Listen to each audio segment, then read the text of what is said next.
আসসালামু আলাইকুম। এই খরগোশটি এই মনস্টার চুলে অনেকগুলো বোম বেঁধে দেয় এবং তাতে আগুন ধরিয়ে দেয়, দিয়ে খরগোশটি পালিয়ে যায়।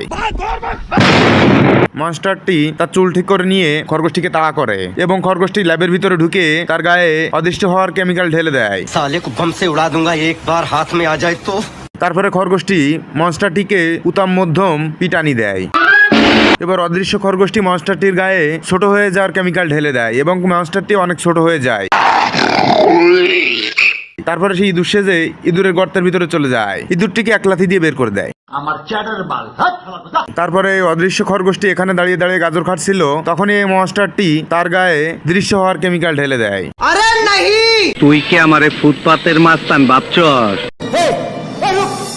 এবং মনস্টারটি খরগোশের গায়ে একটি কুড়োল ছুঁড়ে মারে এবং কুড়োলটি একটি বিষাক্ত গ্যাসের বোতল ফাটিয়ে দেয়। তারপরে সিনে আমরা দেখতে পারি যে খরগোশটি পানির নিচে ঘুমাচ্ছে। খরগোশটি ঘুম থেকে উঠে দেখে যে এটা তার স্বপ্ন ছিল।